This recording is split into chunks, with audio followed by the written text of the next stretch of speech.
Hello, everybody. I want to talk about. My hair's so messy, but I want to talk about something I find may be helpful for those who have disconnected from their parents and have it that nagging feeling in the back of your mind that you may want to sit down and talk with them, or you may want to reconnect with them, or you find you're at a place in your life where you can sit down and have a conversation. And I want to talk about the XYZ of parental estrangement. I have personal experience with parental estrangement because I disconnected from my mom throughout a majority of my adult life.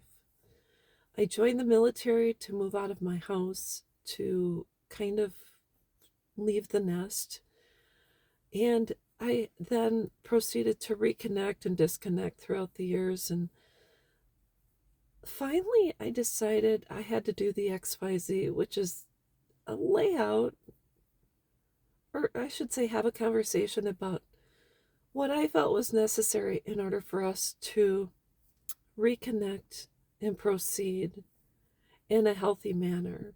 And it took a while for me to decide to do this. And I think it took over 20 years before I felt safe enough and strong enough as well, I should say. And I think the XYZ has to do with you expressing how you feel and saying, in order for us to proceed, I'm going to need XYZ from you. And it has nothing to do with money.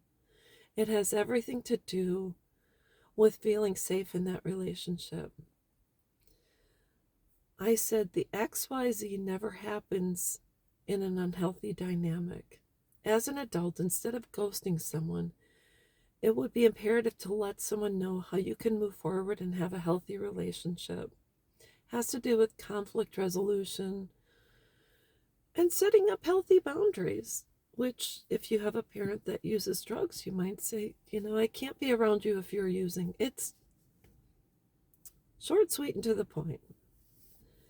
And in my situation with my mom, I had reconnected with her before my grandma passed away, because that was her mom's dying wish, was for my mom and I to be able to proceed and hang out.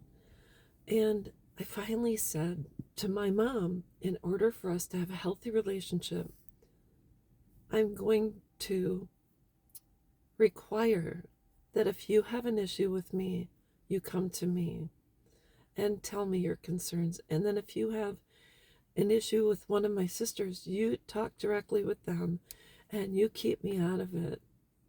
I am no longer going to allow you to tell me you have a problem with my sister and then you say you need to go talk to them about it. It's, if you have an issue with someone, you deal with them directly and keep it confidential.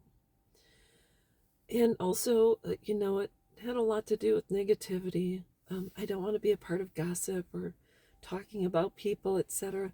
So I said, in order for us to proceed, I'm going to need just that kind of respect. And we move forward. And then, lo and behold, I heard through the grapevine she was talking about me and asking questions. So I thought for sure that it wouldn't go in that direction. So what I did was I posed some questions to my mom regarding what she was talking about. And I said, well, have you heard anything about so and so? And instead of her saying to me, well, I heard this happened, or I need to discuss this with you, she failed to mention it to me, although she was talking with everybody else about it. So I think the XYZ has to do with the fact that we should be able to say, in a normal relationship, if we're going to proceed, I'm going to need this from you. And it has to be something that that person is capable of taking care of. So if you've laid out your XYZ and they are not able, willing, or ready to honor your request, then I would say, and what I said to my mom is I finally called her. I said, I know that you've asked people questions about me, that you've mentioned me in conversations yet again. And I'm going to let you know without trust, there is no relationship. So I don't wish you ill will. I just don't trust you and I don't feel safe with you. Therefore, I can't proceed in a relationship with you. So, anyways, unless there's an ABC, XYZ, you really just have unfinished business, which you're going to carry around with you. And that's an awfully heavy weight to carry. So, I hope this helps. I'm not perfect. And I know if someone came and approached me, if one of my daughters said, Mom, I need this from you, I know darn well I would do everything in my power to honor their requests and make them feel safe. So, anyways, that's all I've got. I hope this helps, and I'll be back.